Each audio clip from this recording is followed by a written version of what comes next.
are you and why are you taking pictures? What's that? Who are you and why are you taking pictures? I can't really get into who I am. Are you ICE? Why would you think I'm ICE? Because you got your face covered. So, Why is your face covered? It makes me uncomfortable. are you here illegally? No, of course I'm not. But whether I'm here illegal or not doesn't matter. This makes me nervous. Doesn't matter why we're taking video. It does to me when you've got your face covered. I don't know what to tell you. Sometimes you don't get what you want. Then I guess it's okay if I take your. Why don't you take your mask down? No, I don't take time like other adults telling me to take my clothes off. So yeah, it's just your mask. All right, guys. Today's footage starts with a classic overreaction. A woman, instantly labeled a Karen by viewers, calls police on a man peacefully filming in public simply because he's wearing a mask. No threats, no crimes, just a camera and personal discomfort. Instead of minding her business, she escalates the situation, questioning his identity and even suggesting immigration enforcement. This is how quickly feelings turn into accusations. And as you're about to see, law enforcement arrives not to enforce statutes, but to manage emotions. A little weird. Yeah, we did that for 3 years, right? So was everyone ICE during COVID? Oh, give me a break. Bye. Don't tell me bye.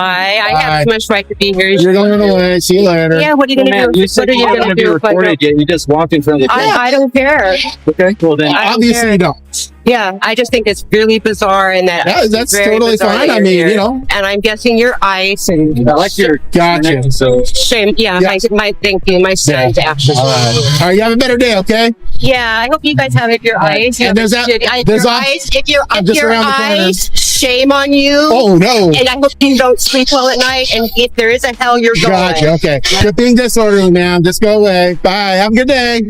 See you later. Have a good day. Bye. See you later.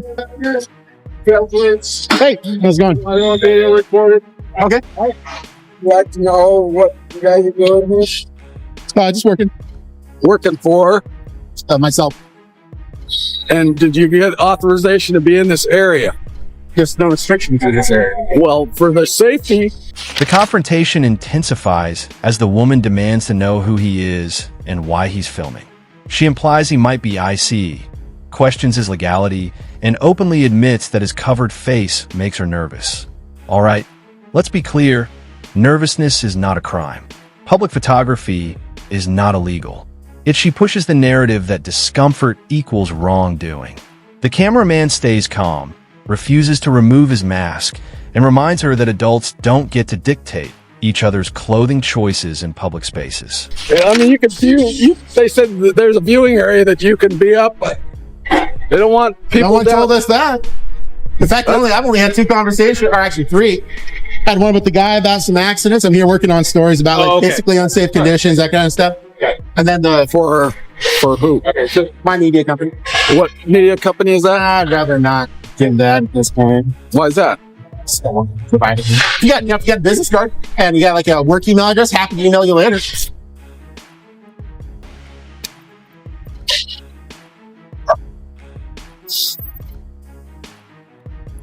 Yep, just working on a story. Sure. So the concern that they expressed to us is you guys aren't, the people that are in here on foot are usually associated with vehicle. They get in, they dump their stuff, they move off. They're worried because there's no like designated area for people to safely hang out and do what you guys are doing. Yeah, well, I mean, I see what you're saying. That's why we just kind of, did the common sense approach, kind of stay out here. I certainly don't want to walk out there with the bulldozer and all that kind of front loader and all that. Right. And that's what they were saying. They were worried about the vehicles possibly hitting you because they just don't see your awareness being. Police arrive, and surprisingly, the tone shifts. Instead of immediate threats or intimidation, the officers approach conversationally. They ask what the cameraman is doing and whether he has authorization to be in the area.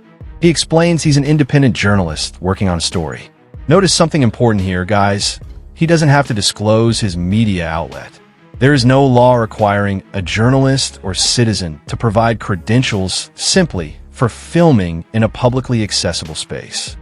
What it is in these things, right? Usually, I mean, if I were a person as yourself, I'd call ahead and say, hey, we'd like to film this. We're doing a story or whatever. Do you mind if we come down and film? But you get guys just walking in, you got masks over your face. You Yeah, it know. smells really bad in here. Well, yeah, I mean, I'm here. I don't have a mask over my face. That's a choice. I just don't try to tell other grown adults what clothes to wear, what clothes not to wear. So, There is a. It's like I said, They- there's viewing area. They didn't make you guys aware of like the observation area or anything like that. what's that? They didn't make you guys aware of the observation area or anything like that. No, not at all. Okay. First time I've even heard Would of you it. guys be amenable to going up there and filming from there? I would like to actually get some different vantage viewpoints. What I'm mostly wanting to do, and actually to address your concern, or your point rather, one of the reasons as the kind of journalist I am doing investigative journalism is, and I'm sure you can appreciate what I'm about to say, sometimes when you're given tips and leads that the bad thing is happening somewhere, if you call them in advance, say, hey, I'm coming here to check out if the bad... The officers raise safety concerns, suggesting there's a designated viewing area. This is where things could have gone sideways. Instead of escalating, the cameraman uses logic. He explains investigative journalism often requires unannounced visits. If you warn people ahead of time, problems magically disappear before you arrive. That's not how accountability works. His comparison to law enforcement not warning a suspected drug house before a raid hits hard. Transparency cannot exist if advance notice destroys evidence. things happening or not. I can tell you as an experienced journalist at this point, they tend to clean up the bad stuff so it doesn't happen beforehand. Which is usually like, for example, if the police want to raid a drug house, they don't call ahead and say, hey, Alex, just want to let you know, we think there might be a drug house in your house. We're going to come by in 2 weeks to check it out.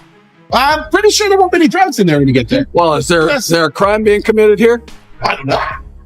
I mean, I'm not. He's There are many safety OSHA violations. That is the You guys truth. work for OSHA? No. Oh, well. For OSHA safety means that, unaccompanied people, or you're not supposed to be here, you need to be in the viewing area. Oh, we can be here. Yeah, there's no restriction. Like, for example, a lot of places slept. In fact, actually, if you were to go out, see that building right there, that station? If you go out there, walk down this sidewalk right there, you'll see on their door, it says authorized personnel only. Obviously, they do not want you to go into that. So we have it. And, the other places that they don't want us at are pretty well known because they've got the red flags, badge access. Now, the conversation sharpens. One officer asks whether a crime is being committed. That question alone shifts the power dynamic. Because if there's no crime, there's no detention. The cameraman calmly explains he's observing potential safety concerns, not accusing anyone outright. He also points out clearly marked restricted areas versus public access zones. And here's the key takeaway. No signage, no trespass warning, no restriction. That matters legally, and the officers seem to understand it. Only so you can't even open the door. And no one has come up to us and asked us to leave or said it's a no trespassing area or authorized personnel Did only. the gentleman come out and ask you to leave? No, not a single person. Got it all You recorded. didn't identify yourself? Oh, yeah, And no. then you asked to see his ID, but you Yeah. wouldn't show him yours? Yeah, no, I'm just a huge proponent of the Fourth Amendment. I mean, I love it like a good Scotch. Why did you ask to show his then? Because I just asked him a question. He goes, after. Yeah. Here is my name, Okay. all right? All right. All I'm asking is just to be courteous and work with them on it saying, hey, Yeah. we would like to film here. Yeah, I can appreciate that. Like I said, I was telling Officer Masters there, the reason I don't do it as an investigative journalist is because if you give them forewarning, they may clean up the problem. So it's just, But yet you won't tell me what, I'll tell you later. You won't tell me what you're investigating? well, sure. And I mean, look, don't take this. The officers question why he won't immediately reveal what he's investigating. He explains he's been burned before by government employees, shutting locations down once tipped off. All right, guys, that's a real issue investigative journalists face. When scrutiny approaches, doors close. But instead of becoming defensive, he remains respectful. He even acknowledges the officers could be reasonable while still protecting his methods. This balance between firmness and courtesy prevents the encounter from spiraling into a constitutional showdown. It's the wrong way. I mean, I'm sure you're probably the nicest guy ever, but I've also been burned by different government employees. Not saying you guys, but I'm just saying I've actually been nice far in the past in terms of being more open about what I'm working on. And then all of a sudden they shut places down. They say, oh no, we can't have you here. And it's quick. And you're like, I wonder why they did that after I just told Susie or Alex or whatever that I'm working on X. I mean, the fact of the matter is, if they're doing something bad and I need to catch it, it almost looked like something happened over here regarding an accident. Fortunately, it didn't. But I mean, these places have those issues, and people need to know if there's an issue at their transfer station.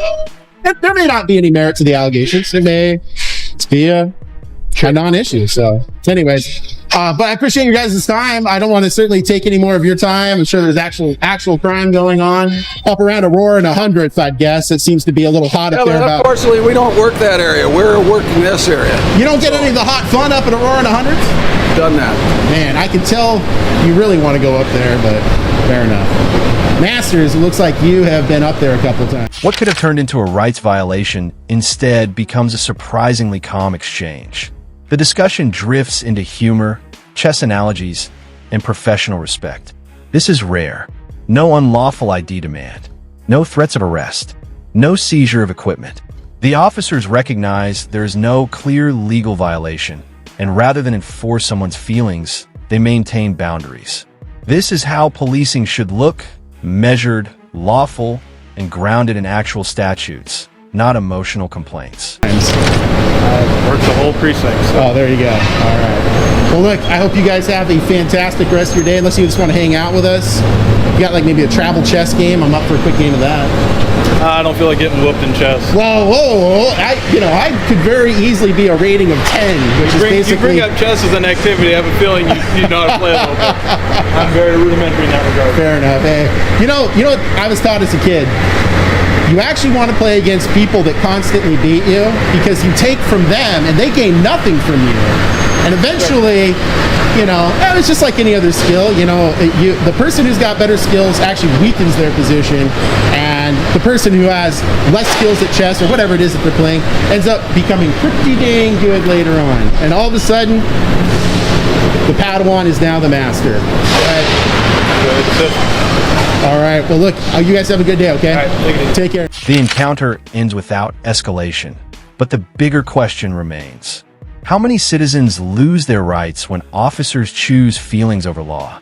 Today, it didn't happen, but it easily could have. All right, guys, this is why knowing your rights is powerful.